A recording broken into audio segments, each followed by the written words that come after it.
इन बातों की शुद्धि उन्हें दिला, मतलब इन बातों को याद दिला।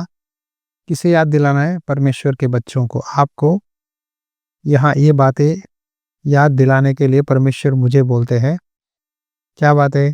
प्रभु के सामने चिता दे, शब्दों पर तर्क वितर्क ना किया करे, जिनसे कुछ लाभ नहीं होता, वरन सुनने वाले बिगड़ जाते हैं। कुछ लोग ना शब्दों का तर्क वितर्क करते हैं। यीशु मसीह को आप यीशु मसीह के नाम से प्रार्थना नहीं करना चाहिए, क्योंकि यीशु मसीह मतलब इंग्लिश से आया है, अनुवाद हुआ है। असली नाम यशुआ है। यशुआ नाम से ही प्रार्थना करना है, तभी आप स्वर्ग में जाओगे। इस तरह कुछ नाम इस्तेमाल करते हैं कि आप ये नाम से नहीं कर सकते, आप वो नाम से नहीं कर सकते। इस तरह नामों से, शब्दों पर तर्क वितर्क करते हैं। ये शब्द का मतलब ये है तो यही सही है, वो गलत है। इस तरह कई लोग आज के दिन ये गलत शिक्षा वाले शब्दों पर तर्क वितर्क करके लोगों को ना भरमाते हैं सही शिक्षा से। ये बातें से कुछ लाभ नहीं होता, वरन सुनने वाले बिगड़ जाते हैं, बाइबल में लिखा है।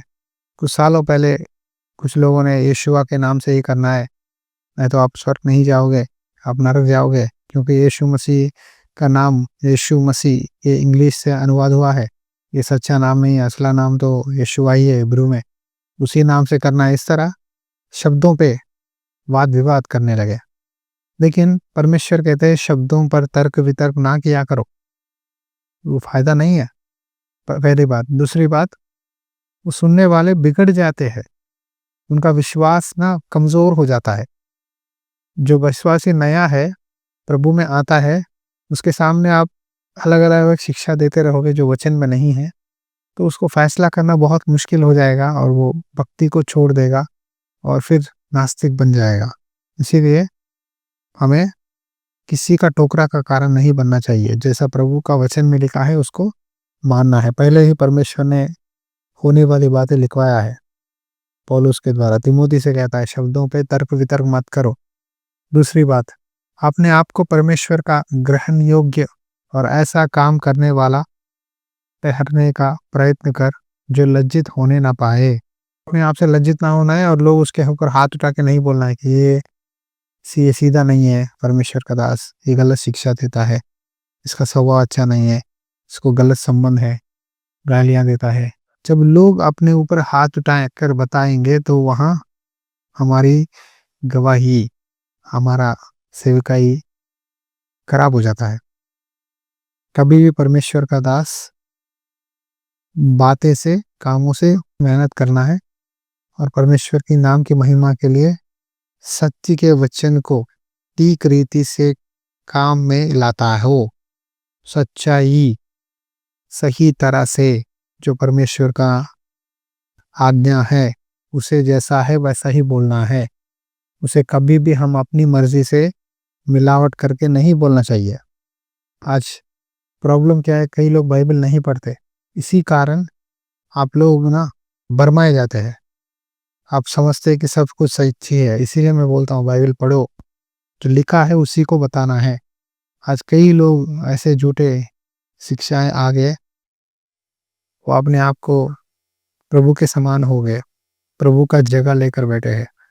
और वहाँ जाने वाले, सुनने वाले भी मानते हैं कि हम वहाँ जाए तो कुछ मिल जाएगा। कोई लालच से जाते हैं, लेकिन प्रभु से एक रिश्ता बनाना है, परमेश्वर की कलीसिया में मैं एक अच्छा काम करना है, मैं प्रभु की महिमा के लिए अपना जीवन बिताना है, मैं सामर्थ्य से भरना है, मैं भक्ति में बढ़ना है, मेरे जीवन में आत्मिक स्थाई पे ऊंचे पद पे जाना है। ये आशा बहुत कम लोगों को है। जिसको ये आशा है वही बढ़ेगा। यहाँ लिखा है जो सत्य के वचन को ठीक रीति से काम में लाता हो। जो लिखा है वैसा हमें जीना है, जैसा परमेश्वर का नियम है वैसा ही कलीसिया को चलाना है, हैंडल करना है। परमेश्वर का वचन को सच्चाई के साथ हैंडल करना है। परमेश्वर की जीवित कलीसिया को अपनी मर्जी से चलाएंगे तो वहाँ परमेश्वर का काम बिगड़ जाता है और सेवकाई टूट जाती है। इसीलिए परमेश्वर कहते हैं सच्चाई से चला, लोगों की मर्जी से नहीं, न लोगों की कहने से नहीं, मेरी कहने से, जो मैंने कहा है जो मैंने तुझे दर्शन दिया है, मैंने तुझे बुलाया है, उस बुलावट के अनुसार चल। हमें किसी से कंपेयर करने की ज़रूरत नहीं है, क्योंकि एक-एक व्यक्ति का बुलावट अलग-अलग है। इसी अध्याय वचन 20 में लिखा है, बड़े घर में न केवल सोना चांदी ही के, पर काठ और मिट्टी के बर्तन भी होते हैं, कोई कोई आदर और कोई कोई अनादर के लिए।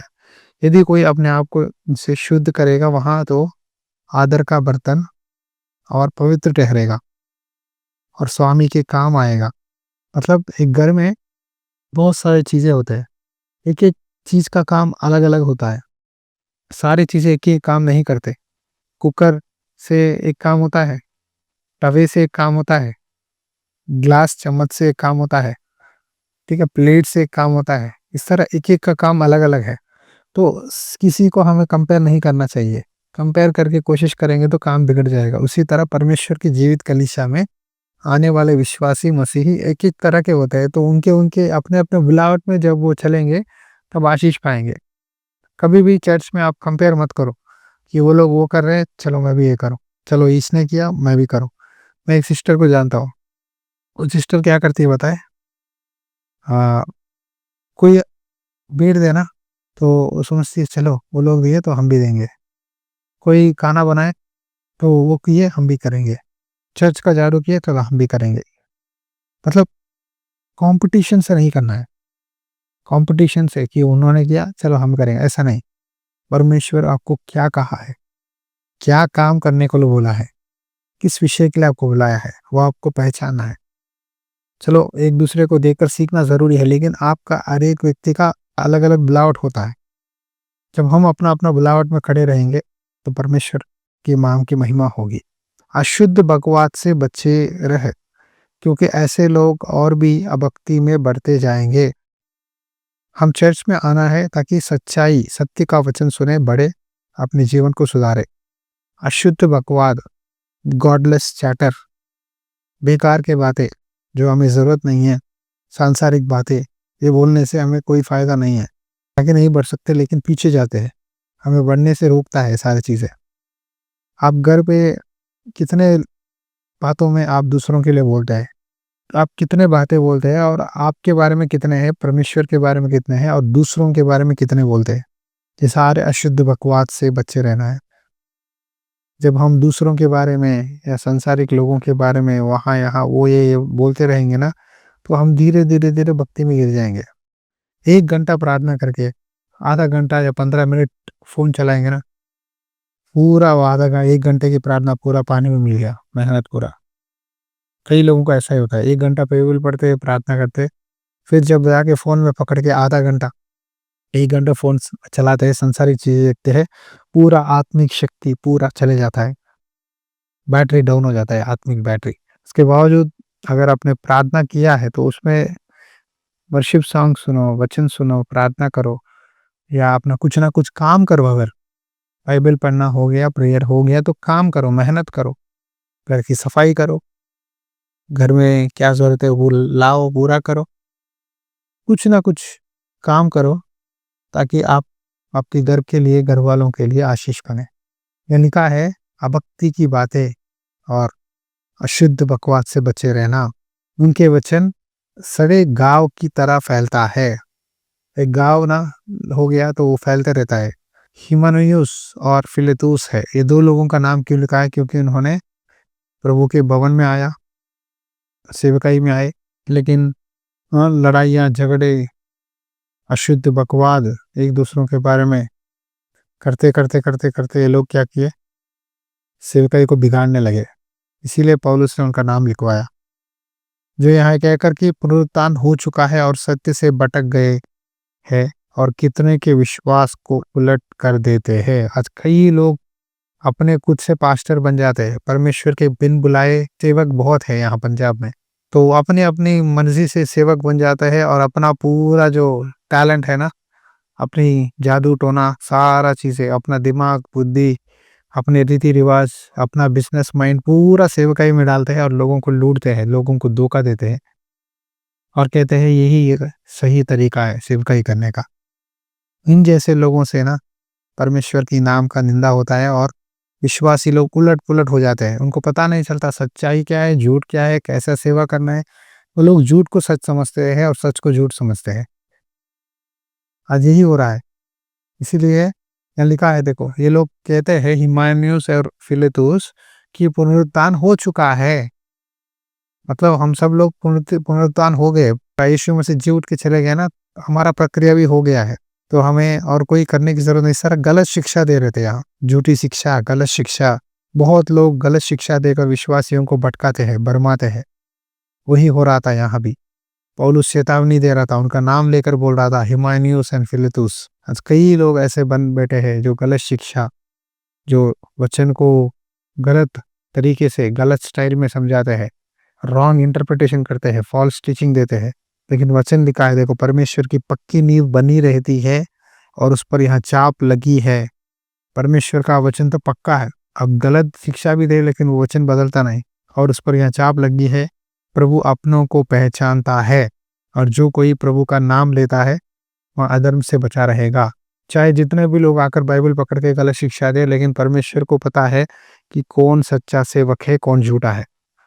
सच्चाई कभी भी खड़े रहेगा ऊंचे पद पर, झूठ कभी भी गिर जाएगा।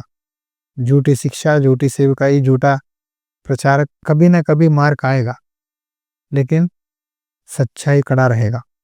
प्रभु अपनों को पहचानता है और जो कोई प्रभु का नाम लेता है वहां अधर्म से बचा रहे। देखो हम प्रभु के नाम पे विश्वास से चलना है, विश्वास से। आज मैं ये बातें क्यों बोल रहा हूँ पता है?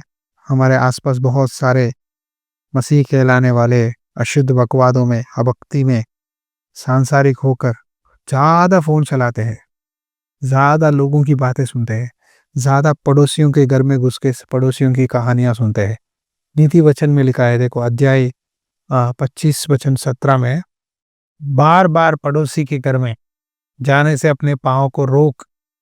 कुछ लोग बार बार पड़ोसियों के घर में, रिश्तेदारों के घर में बार बार जाते हैं। ऐसा ना हो कि वहां खिन्न होकर घृणा करे। देखो बार बार हम किसी के घर जाते रहेंगे तो उनको अच्छा नहीं लगता। बार बार हमें किसी के घर नहीं जाना है। ये बात क्यों बोल रहा हूँ? अशुद्ध बकवाद कैसा चालू होता है पता है? जब बार बार हम किसी के घर में जाकर किसी से बात करते रहेंगे, एक दो बार मीठा रहेगा, चौथे बार, तीसरे बार, पांचवी बार, छठवें बार, बार बार बार बार उनके घर में जाकर घुसकर बैठोगे ना, उनको अच्छा नहीं लगता। अरे ये लोग में हमारा प्राइवेसी छीन रहे हैं। आपके घर एक बार कोई आए आपके पड़ोसी, आप हेलो हाय बोलेंगे, दूसरी बार है हाँ ओके, तीसरी बार ओके। हर दिन, हर बार, हफ्ते आते रहेंगे, हर हफ्ते आपके पड़ोसी आपके घर में आकर 1 घंटा बैठेंगे, आपको कैसा लगेगा?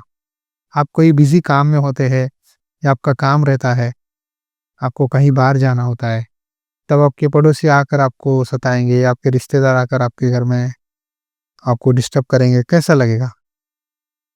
तो वचन कहता है हमें किसी के घर बार बार नहीं जाना चाहिए। जाने से क्या होगा? वो रिश्ता बिगड़ जाएगा। हाँ, एक कहावत है, मेरे मम्मी डैडी ने मुझे बोला बचपन से, देख किसी के घर मत जाना, बहुत जरूरत पड़े, इमरजेंसी तभी जाना।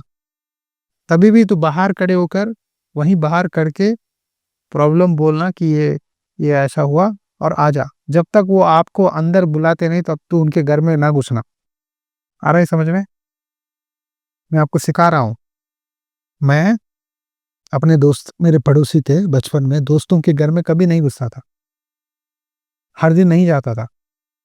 मेरे मम्मी डैडी ने मुझे अच्छा शिक्षा दिया है, हम शहर में पले थे, तो उन्होंने बोला देख बेटा किसी के घर में मत जाना। तब हम बाइबल नहीं पढ़ते थे, हम प्रभु में नहीं थे, फिर भी ये बात हमें प्रभु ने डाला था मेरे मम्मी डैडी में, ये बार बार किसी के घर में मत जाना, उनको डिस्टर्ब मत करना, उनकी प्राइवेसी होती है, उनका पर्सनल लाइफ होता है, उनके काम होते हैं, तो कभी मत जाना। चाहे तेरे दोस्त भी हो, रोज मत जाना। खेलना, जब वो बाहर आकर खड़ेगा तभी जाके बाहर खड़ के खेलना, लेकिन कभी भी उसके घर के दरवाजे मत खटखटाना। हम डेली लाइफ करते हैं, मेरी वाइफ या मैं, तो एक लड़का आता है हमारा पड़ोसी। वो लड़का को पता है कि जॉन ट्यूशन जाता है, फिर भी हर दिन कॉलिंग बेल मारता है। मैं बहुत बार बोलता हूँ देख बेटा 4 बजे से जॉन ट्यूशन जाता है, वापस 6 बजे आता है, 6 बजे तक वो नहीं रहता, कॉलिंग बेल मत मारा कर। क्योंकि ना वो डिस्टर्ब होता है लाइफ। फिर भी वो हर दिन जानबूझ के मारता है। एक दिन 4-5 बार मार के भाग गया, चुप गया।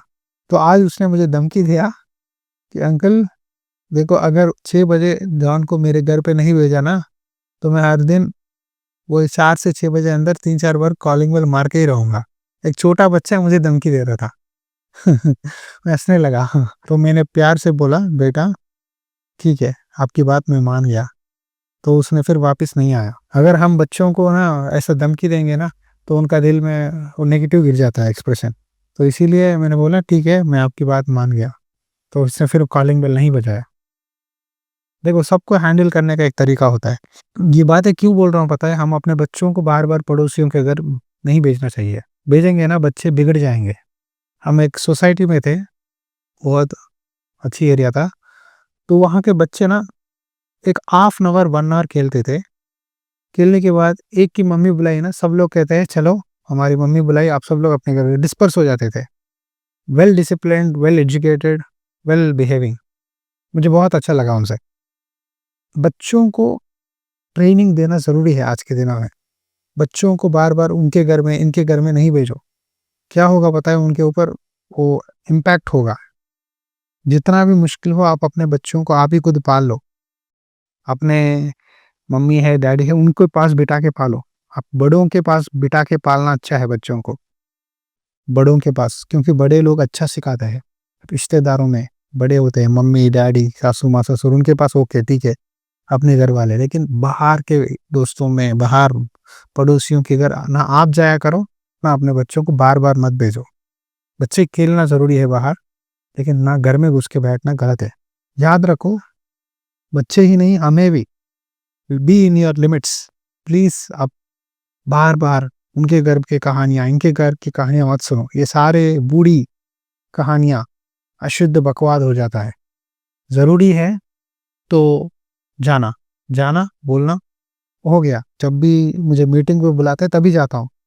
कभी भी पर्सनली मैं अपने आप से ना किसी के घर नहीं घुसा। जब आप लोग, कोई लोग कहते हैं पास्टर जी हमारे घर में आज प्रेयर मीटिंग करो, तभी जाता हूँ। इसके अलावा कभी नहीं जाता, क्योंकि वो सही नहीं है। जब प्रभु का काम है, जब मीटिंग है तभी, इसके अलावा नहीं।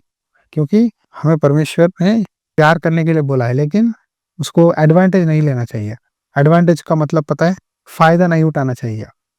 ना उनकी चीज़ों से, ना उनके घर से, ना उनसे कभी भी फ़ायदा नहीं उठाना चाहिए। जब कोई भी आपको हेल्प करना चाहते हैं, कोई करना चाहता है, वो अपने प्यार से करना है। ना हम उनको ज़बरदस्ती से पूछ के उनके ऊपर फ़ायदा उठाकर, उनके सर पे बैठकर नहीं करना चाहिए। ये सारी चीज़ें क्या होता है पता है? भक्तिहीनता में लेके जाती है। इसीलिए मसीही ना बहुत सँभल के रहना है। मसीही, सच्चा मसीह ना अपना मेहनत से जीता है। संसारिक चीज़ों पर, लोगों पर डिपेंड नहीं होते। प्रभु जो दिया है मुझे बढ़ाएगा, मुझे आशीष देगा। अच्छा, मैं ब्लेसिंग हूँगा, मैं सहायता करूँगा, मैं प्रभु के लिए कुछ करूँगा, लेकिन मैं किसी के पास नहीं लूँगा। ये मसीह का मुख्य कर्तव्य है।